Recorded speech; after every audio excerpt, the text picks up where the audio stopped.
apresentação aqui para mostrar para vocês um pouco de overview de mercado. Acho que no finalzinho a gente tem um espaço para perguntas, tem até acho que um formulário também para quem quiser enviar perguntas, mas também fiquem à vontade de me interromper aqui para fazer qualquer comentário ou qualquer dúvida, tá? Deixa eu dar um share aqui da minha tela.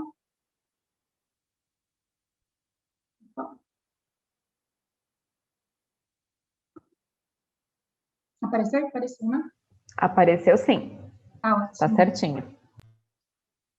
Bom, hoje eu vou falar aqui um pouquinho, né, do porquê, acho que não tem como falar sobre o overview de mercado sem falar antes do porquê abrir capital, vou fazer uma introdução bem rápida aqui, porque eu quero focar principalmente aqui no segundo e terceiro tópico, né, do panorama do mercado brasileiro e também trazer um pouco dos cases aqui, né, a gente está num momento diferente de mercado, com mais empresas tech, empresas digital e de high growth, né, abrindo capital, então eu quero trazer um pouco de alguns cases e alguns dados, também estatísticas aí, de como foram essas ofertas.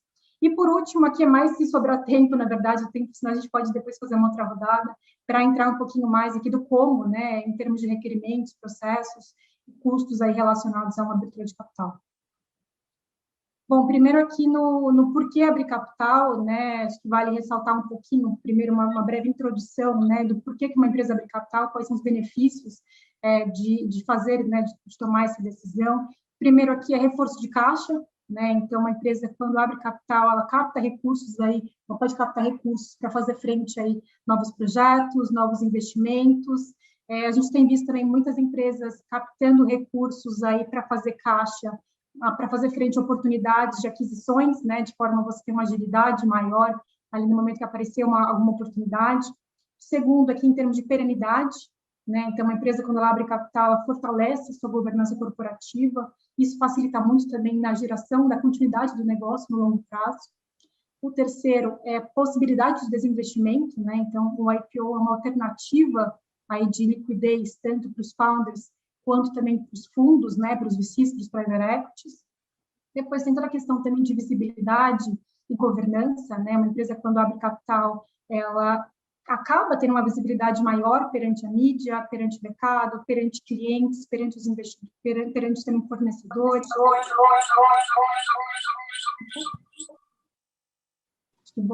Opa, deu um eco aqui no áudio, mas já normalizou, Rafael. Ótimo.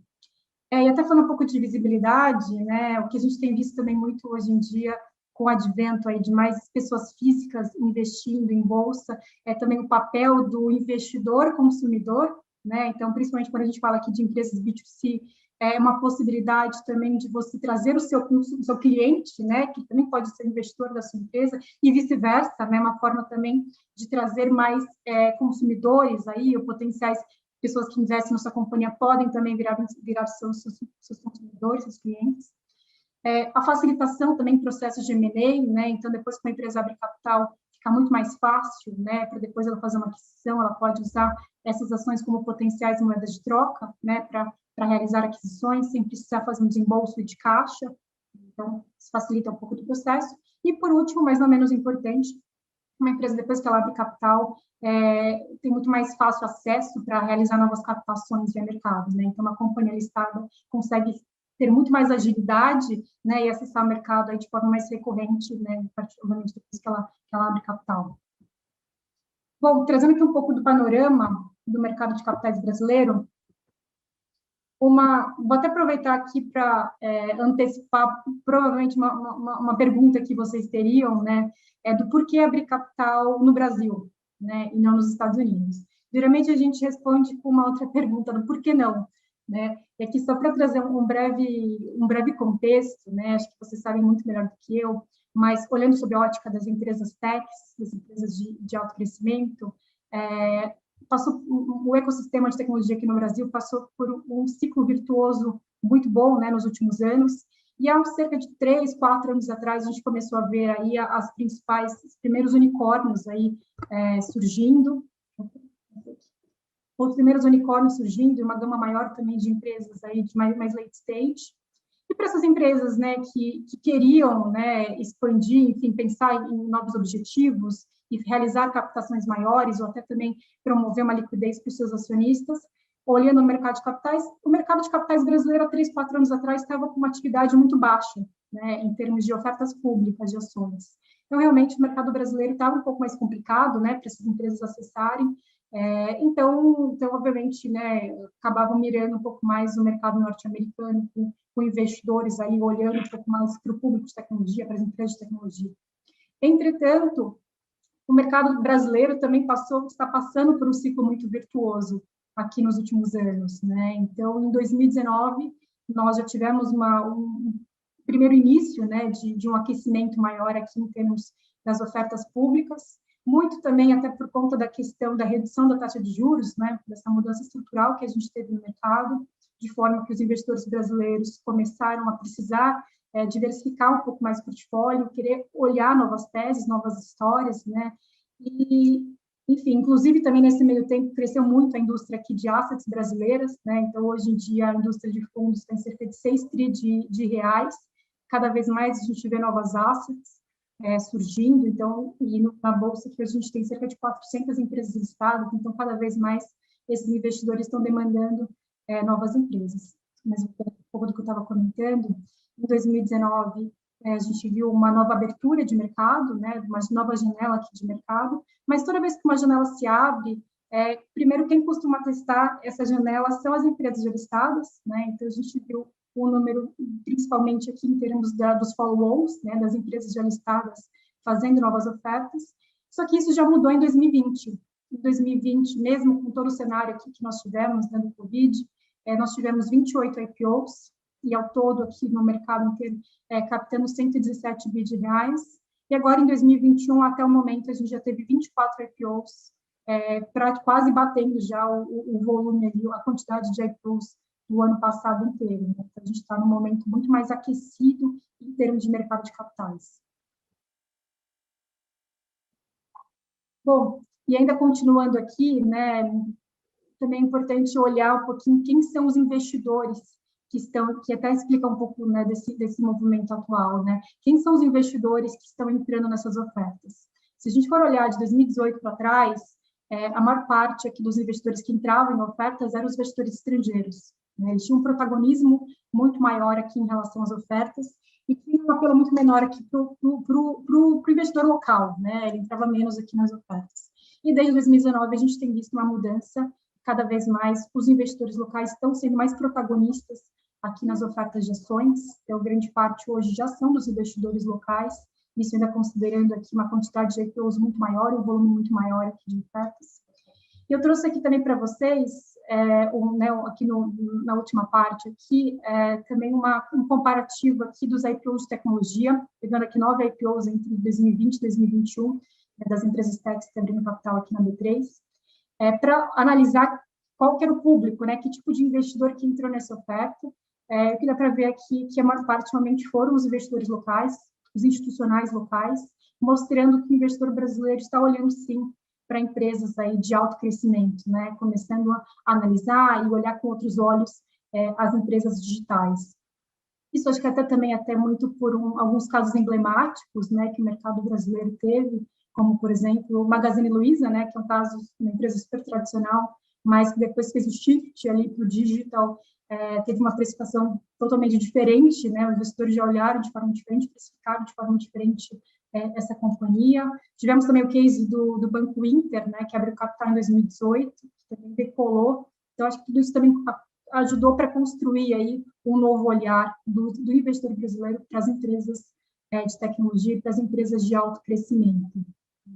Inclusive, hoje em dia, a gente vê até os fundos tradicionais também investindo em empresas techs, investindo até de forma privada, né? Mostrando já como tem mudado um pouco dessa relação do investidor local com as empresas de tecnologia. Outro dado que eu queria ressaltar também aqui é em relação à participação do investidor de varejo nas ofertas, né? A parte de cima vocês conseguem ver aqui, né, a quantidade de percentual alocado para varejo. Só que aqui, na verdade, é um percentual aqui que é pré-acordado, né, entre o banco e entre as empresas, né? Em geral, a alocação costuma acontecer em cerca de 10% a 15% da oferta, dependendo muito de cada oferta de cada empresa. Mas, por isso, quis trazer um outro dado aqui para vocês, para mostrar um pouco como tem aumentado a demanda do investidor de varejo, que é justamente aqui a questão do rateio. Deixa eu explicar aqui um pouquinho melhor, né? Então, dando aqui o exemplo aqui dos IPOs de tecnologia, quando a demanda de varejo ultrapassa essa alocação de 11%, o quanto esse investidor de varejo pediu para entrar nessa oferta, ele é rateado, né? Então, esse valor ele não consegue fazer o investimento total ali que ele gostaria, então ele sofre um rateio. Só para trazer para vocês aqui um dado, né, nos casos de tecnologia, esse rateio ficou em 17%, ou seja, para o investidor que queria ali investir R$ 1.000, né, para facilitar o cálculo, numa empresa de tecnologia, ele conseguiu ali uma alocação de R$ 170, para mostrar como que a demanda tem sido forte por esse tipo de empresa. Inclusive, a gente teve 3 casos aqui que o rateio foi até menor que 1%. Ou seja, se o investidor queria investir ali R$ 1.000 na empresa, ele conseguiu investir 10. Então, acho que é interessante também para ressaltar um pouco como tem crescido a demanda do investidor de varejo por empresas de tecnologia.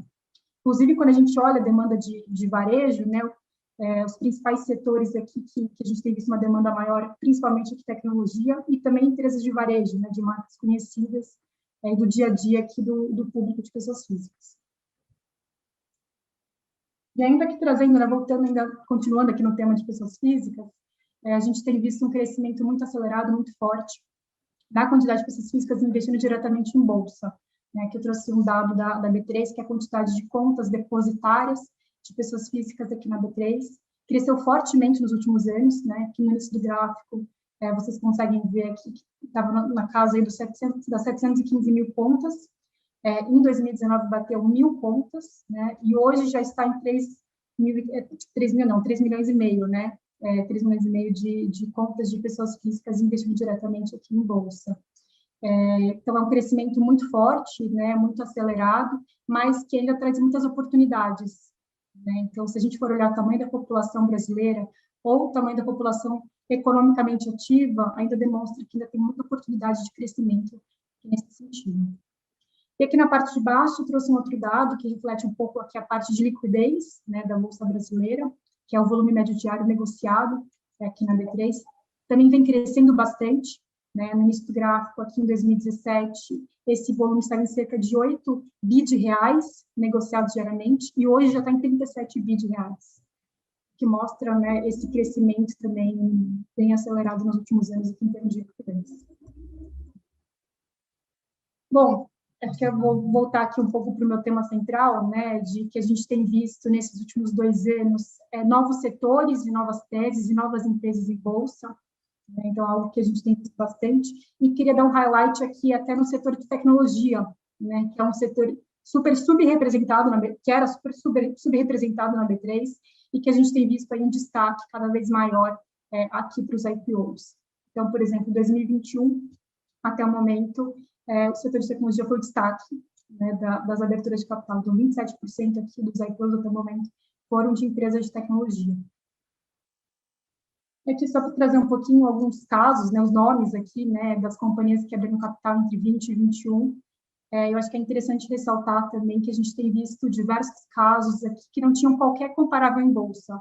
Então, dando aqui alguns pequenos exemplos, né, Pets, por exemplo, inaugurou o segmento aqui Pet na B3, Eletromídia também, que abriu capital esse ano, é uma empresa de AdTech, não tinha qualquer empresa similar aqui na bolsa, Melius, Enjoei, Localweb, Espaço Laser, enfim, cada vez mais a gente tem visto a empresa sem qualquer comparável né, em bolsa e que vem fazendo IPOs e IPOs bem-sucedidos. Bom, uma outra pergunta que fazem muito para a gente, né, qual que é o tamanho médio, qual que é o tamanho de uma empresa, né, qual que é o tamanho médio de uma oferta e qual que é o tamanho aí para uma empresa abrir capital.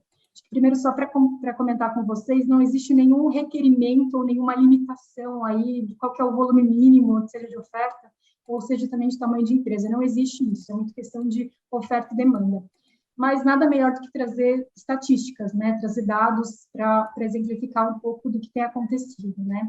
Então, olhando aqui os IPOs entre 20 e 21, a primeira parte de cima aqui, olhando o valor da oferta, né? O volume captado da oferta, 53% dos IPOs foram captações abaixo de 1 bi de reais, o que é algo que, né, vem diminuindo bastante esse ticket médio, há 3 anos atrás, era muito difícil a gente ver um IPO abaixo de R$ 1 bi. Ultimamente, tem sido a maioria, né? Olhando aqui esses últimos 2 anos. Em relação ao tamanho médio das empresas, que a gente está analisando via receita líquida anual das companhias, 48% desses IPOs aí eram de empresas que tinham uma receita líquida anual inferior a R$ 600 milhões. Então, empresas, não empresas gigantescas, igual a gente via antes, empresas com faturamento acima de R$ 1 bi. Cada vez mais a gente também tem visto um tamanho menor de empresas no mercado. Bom, aqui eu quis trazer um pouco de dados, né, gerais aqui das empresas que estão sendo no mercado. Agora eu queria falar um pouquinho mais das empresas de tecnologia, né? Esses mesmos dados aqui, olhando um pouco mais um highlight para as empresas tech. O tamanho médio aqui desses IPOs tem sido cerca de 90% aqui captaram entre R$ 600 milhões e R$ 2 bi. Ou seja, para as empresas de tecnologia, esse ticket médio está até mais alto, né, do que o que a gente tem visto aqui do geral do mercado das outras companhias, demonstrando aí ofertas até maiores.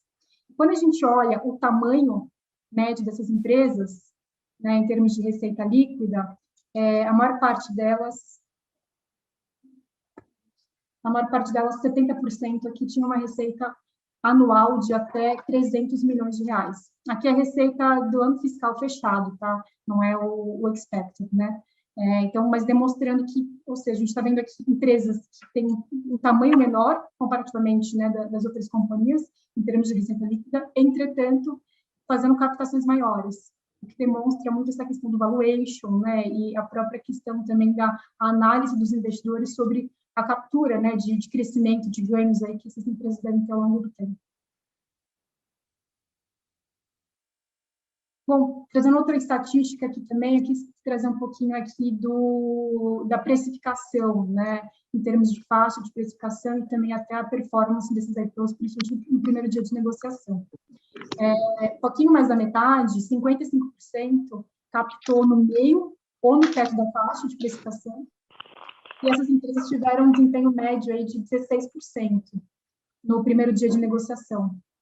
E, além de tudo, também que a gente fez uma análise também da média de desempenho pós-IPO de cerca de 113% na média. Que, obviamente, varia bastante, até porque tem empresas que têm um pouco mais de tempo negociando, mas só para trazer aqui um pouco de estatística para vocês. Bom, eu queria também complementar aqui, trazendo alguns casos específicos, alguns cases específicos, né, de abertura de capital. Primeiro, aqui, o caso da Localweb. A Localweb abriu capital em março do ano passado, captou 1,3 bi de reais. À época, eles valiam 2,2 bi de reais, né? E um ano depois, em fevereiro, eles captaram mais 2,7 bi de reais no follow-on, ou seja, no período de um ano, eles captaram 4 bi de reais, já valem 13,5 bi, né? Ou seja, um crescimento aí de 7 vezes desde o IPO, já realizaram diversos M&As, e a performance aqui em bolsa assim, estrondosa, né? Subiu mais de 600% aí desde o IPO, muito acima do Ibovespa. Inclusive, também a empresa acabou de entrar também no Ibovespa, né? Então, já em um ano já faz parte do rol das empresas mais negociadas aqui na B3. E aqui trazer também um pouquinho de dados aqui do perfil dos investidores da Localweb, né? Tanto no IPO como também agora no pós. O caso da Localweb, acho que é bem interessante também trazer aqui um pouco de outros dados, outras informações, né? A Localweb, eles queriam abrir capital no Brasil, né, por serem uma empresa brasileira, enfim, queriam acessar também o público de varejo, só que eles gostaram muito da conversa com os investidores estrangeiros, né, mais focados em tecnologia, enfim. Então, no Non-Deal Roadshow, né, conversando com esses investidores de tecnologia norte-americanos, eles perguntaram, né, mas vocês investiriam na gente também se a gente abrisse capital no Brasil? E segundo o que os investidores falaram é que não teria nenhum problema, eles poderiam investir também nessa companhia via Brasil. Então, tem até um vídeo que a gente fez junto com a Localweb, que eles contam um pouco desse caso, né, de que investidores norte-americanos que não investiam no Brasil investiram por conta do case deles, né, que para eles não fazia diferença muito a questão geográfica. Então, dessa forma, a Localweb abriu capital, né, a maior parte dos investidores eram investidores não residentes, então 55% de não residente, 35% institucional e 10% pessoa física. E hoje, o perfil de negociação, né, da Localweb é que quem mais negocia são as pessoas físicas. Então, 37% aqui do perfil de negociação da Localweb são pessoas físicas. Deixa eu falar um pouco do case da Localweb. E agora eu vou falar um pouquinho aqui do case também do Melius. Melius abriu capital também no ano passado, em novembro, captou cerca de um pouquinho mais de 600 milhões de reais. À época do IPO, eles valiam 1,2 bi de reais, e hoje eles já valem 4,2 bi de reais, né? Então, cresceu aí 3 vezes, já realizou 2 M&As também, a performance também da companhia absurda também, né? Cresceu quase 300%, tem um crescimento de quase 300%, muito acima do Ibovespa. E aqui quis trazer também um pouquinho do perfil dos investidores, no caso do Melius, né? Diferentemente da Localweb, a maior parte foram investidores institucionais locais, então 64% de local, e hoje em dia também quem mais negocia as ações do Melius são as pessoas físicas, né? Então 58% da negociação aqui do Melius é de pessoa física.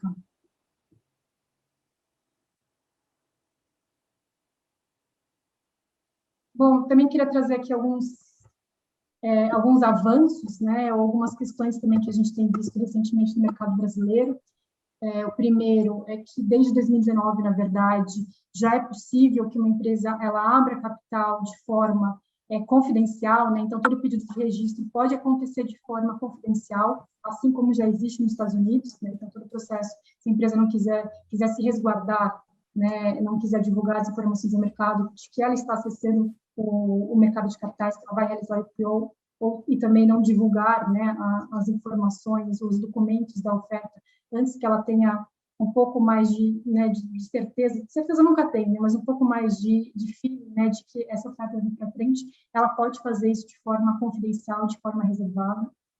Um outro movimento que a gente tem visto também, que muitas empresas estão fazendo, é o IPO 476, que é um IPO com oferta restrita, ou seja, né, a grande diferença aqui é que essa oferta não precisa ser registrada na CVM, então ela acontece de forma muito mais célere, de forma muito mais rápida. Então, só para comentar um pouquinho como que muitas empresas estão fazendo, né? Várias companhias, elas entram com todo o processo de pedido de registro na CVM, pedido de listagem na B3, faz todo o processo até o final, e aí, dependendo do momento de mercado, às vezes pega um momento de mercado que está um pouco mais volátil, né, que não há um timing adequado para uma abertura de capital, essa empresa finaliza todo esse processo e aguarda o melhor momento de mercado para fazer uma oferta restrita, que você só acessa 50 investidores profissionais, e essa oferta, como não é registrada na CVM, ela consegue ser muito mais rápida. Então, a média aqui é de mais ou menos 7 dias para realizar a oferta. Então, o time to market é muito melhor, muito mais assertivo, né? Então, ajuda muitas companhias aí para aproveitarem melhor uma janela de mercado. Eu também queria trazer um pouco da informação em relação ao BDR, que pensando até um pouco de dupla listagem, né? Já era possível para as companhias brasileiras fazerem uma dupla listagem, né? Ou seja, realizar um IPO tanto no Brasil quanto nos Estados Unidos, mas antes só podia fazer de uma forma fazer uma listagem primária no Brasil, né? Então era uma listagem primária no Brasil e negociava, né, e captava via ADR nos Estados Unidos. Entretanto, desde o ano passado, tinha uma questão da CVM, enfim, que impossibilitava que fosse o contrário, né, fazer uma listagem primária nos Estados Unidos e uma captação via BDR aqui no Brasil.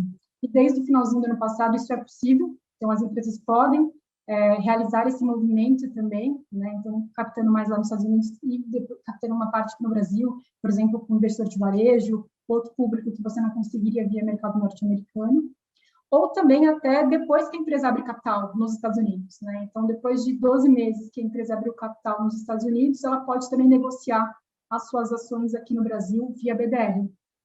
Então, que é uma nova regra aí que permite, que facilita aí os processos de dupla listagem para quem pretende captar tanto o Brasil quanto os Estados Unidos. Bom, aqui acho que eu vou pular aqui só mais por conta do tempo. Vou falar um pouquinho mais aqui da parte mais de custos do IPO, né? Uma outra dúvida que perguntam muito para a gente, qual que é o custo para uma abertura de capital? Aqui a PwC fez um estudo sobre isso, né, pegando a média aqui de quanto que varia esse custo diretamente relacionado à abertura de capital, que aqui entra, por exemplo, o custo principalmente da comissão dos bancos, né, cerca de 80% do custo que deve para a abertura de capital é da comissão dos bancos, que é um percentual aqui do valor captado, que vai ser descontado, né, desse recurso. Entra também o custo com os advogados, o custo também com os auditores, custo também com B3 e com CVM. E esses custos variam, né, dependendo do tamanho da oferta. Então, aqui, dessa análise que a PwC fez, é que esse custo aqui fica na média entre 5,6% no Brasil, né, 5,6% e 2,5%. Obviamente, aqui vai depender muito de caso a caso, mas acho que aqui é mais para ter uma base de referência, mais ou menos, de quanto custa uma abertura de capital. Bom, também aqui, quando a gente fala de custos, é importante também comentar um pouco sobre os custos de manutenção, né, custos que uma companhia vai ter no pós-abertura de capital. Aqui entram custos como, por exemplo, custo de auditoria independente, para realizar os informes trimestrais, os custos de publicação, taxas da B3, taxas da CVM, os custos com a área de RI, tanto em termos de pessoas, quanto também aqui em termos, por exemplo, de sites de RI, reuniões públicas, etc.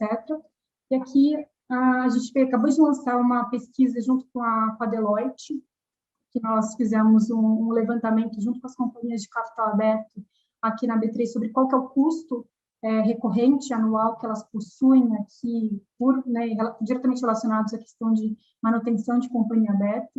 E isso aqui também vai variar muito de acordo com o tamanho da empresa.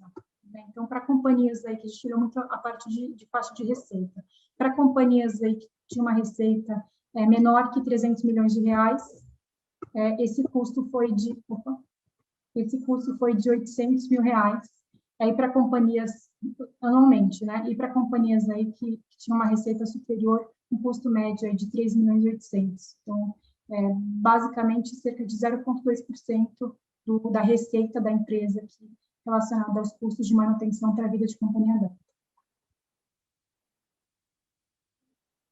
Bom, acho que só para finalizar, eu confesso que eu não marquei meu tempo aqui, não sei se eu passei ou se eu estou muito adiantada, mas eu queria também, acho que só para finalizar, comentar um pouquinho, né, do nosso papel da B3, como que a gente consegue ajudar também as companhias que querem se preparar, querem fazer um pre-IPO, que a gente consegue ajudar com discussões, esclarecimentos, treinamentos para equipes, fóruns, planejamento também de toda a parte de visibilidade da empresa, checklists. Como eu comentei também, a gente cada vez mais tem feito fóruns reunindo empresas que já abriram capital, investidores também, para trazer muito essa visão de lições aprendidas, né, das companhias e também dicas, né, dos investidores, toda essa conexão também com os investidores, com os IBs, enfim. Então, a gente tem uma série aqui de iniciativas para ajudar as empresas nesse processo aqui da abertura de capital.